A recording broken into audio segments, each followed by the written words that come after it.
Hey everybody, this is Siamese Dream by the Smashing Pumpkins. Hold it up close so you can see the artwork.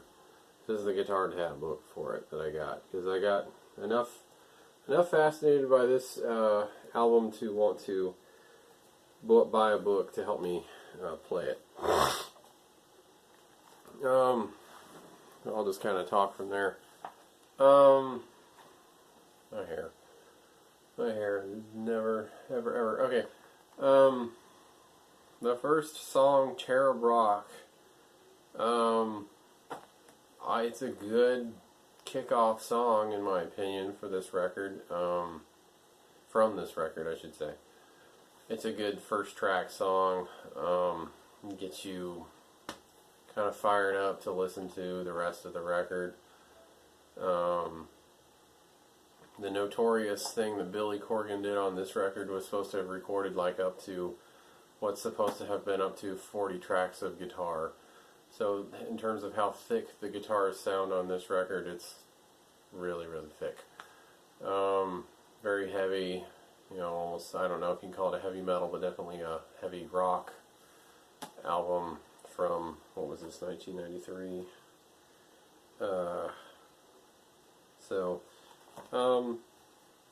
Rob Tompkins. I should shout out to Rob Tompkins for introducing me to this record. He was the drummer in my Christian praise band, and was definitely a 90s hipster, and watched bands like the Cranberries and Radiohead and Smashing Pumpkins come up when they were still new. And we were fortunate to have him in our band for a while, and we're fortunate that he shared this record with me. I did get another nod to listen to it in high school, back in high school, from a friend, Sean Poppy. I do remember him telling me to check this record out, and I didn't. I may or may not have been listening to Melancholy and the Infinite Sadness at that point, or it was just after high school that I started really getting into Pumpkins or something, maybe. But anyway, I got into this record later when I was in the praise band. Rob put it on for me, and I listened to it. I think, but I'll start from the first track and just go in order. These tracks aren't listed in order, so that might be the problem. Quiet, I know it's the second track from the record. It has that loop that goes back and forth. With the guitars, it sort of sounds like cars, like,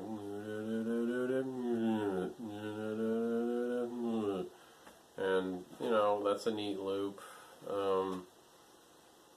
That's a neat trick, and it's definitely it keeps the pace of the album going, I guess.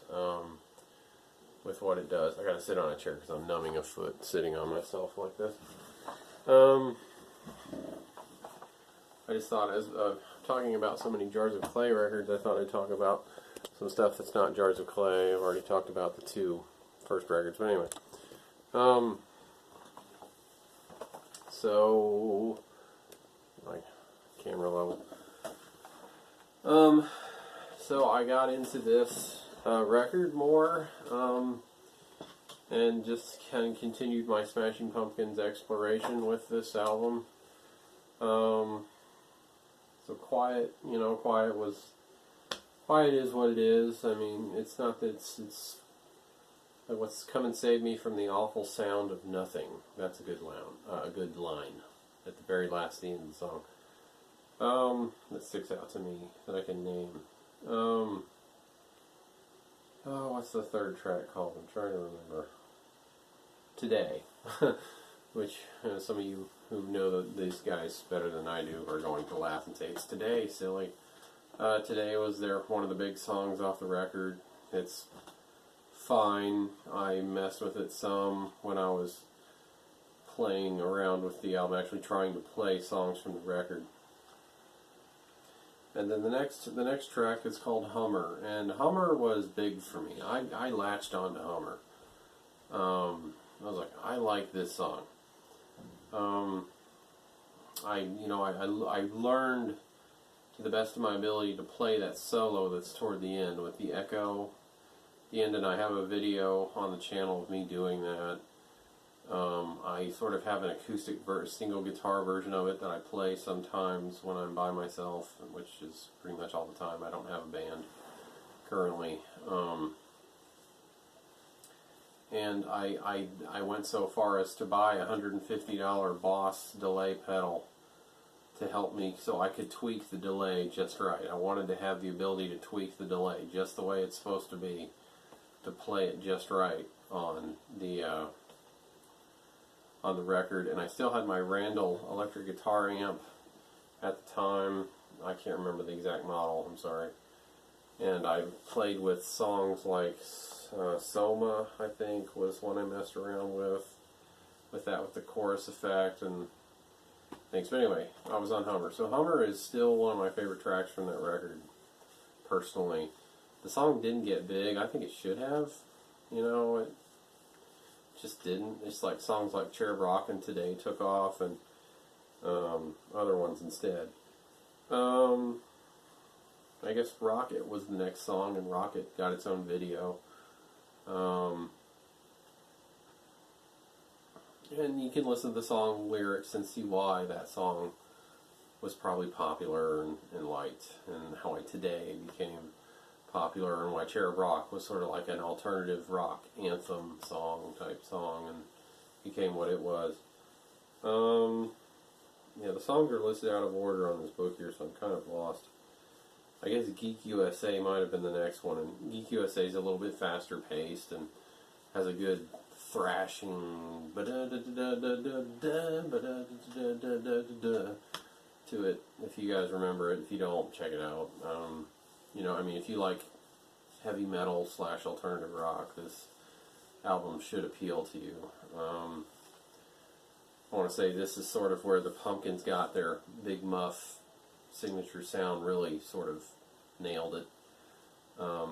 Like songs like, say, for Melancholy would be Jelly Belly. That's them. I mean, they're playing really fast on that song, but they're using the Big Muff sound, and Billy continues to use the Big Muff sound to this day. And let it be sort of that, they call it the Pumpkin sound. It became the sound of the Smashing Pumpkins. Disarm, you know, was a popular song. I didn't really personally get into it too much. I mean, I was like, oh, I can play it, you know, personally, where I was with guitar at the time. I could pretty well figure it out without the book. This book, more than anything, helped me, note for note, look at how the solo went on Hummer. And I practiced it, and practiced it, and I practiced it, and I've got it. I can still pretty much pull it out of a hat and play it if I need to, you know, set the effects right, get my electric guitar out, and play it. That particular, I'll just play that solo by itself just for the sake of playing it. It sounds a lot better with the instruments behind it, of course, but yeah. So, but the main reason I bought this book, and I bought a $150 Boss delay pedal, which was ridiculous. I probably should have bought a multi-effects pedal at this point. I would probably buy a Boss GT100 based on all the videos I've seen of it, the recommendations by Johnny Marr of the Smiths and many other bands that he played in. Would buy that just for the sake of not just having one effect and none of the others. But anyway, Mayonnaise. I got into Mayonnaise. Personally, I latched onto that song some and play it. I used to play it to myself sometimes, and learned it enough to kind of play it through somewhat. I mean, again, I didn't have a band, and I was all by myself, and I didn't even, like Rob, I never really played it for Rob even, which is a shame. I mean, we could have sort of jammed on some Pumpkin stuff that way. Silver Fuck. It's called Silver Fuck. I'm just calling it what it is. I didn't, you know, other people loved it. It was there. I didn't really get into it. Luna, I think I messed with it a little. You know, I kind of gave that riff at the beginning, riff, some playing around with. Space Boy, I think that was another one where the chords were fairly easy. So I like to, if it's something I can just sit down and listen to without a book, I'll tend to mess with it and try to play it too, and that was one of those. Sweet, Sweet. I think you have to tune your guitar a certain way if you're going to play it the way they did. And there's a way to, I'm sure there's a way to sort of quote unquote cheat and play it, without all that. But yeah, that was basically most of my interest in this album. I learned Cherub Rock, the octave riff at the beginning, and roughly learned the major chords that happen in the choruses and things, and that. And Hummer's one that, like I said, I fell in love with, and I learned the guitar solo. I learned a way to play it on a solo acoustic with just using chords, basically.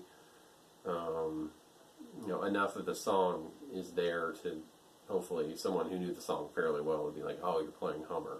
Nice.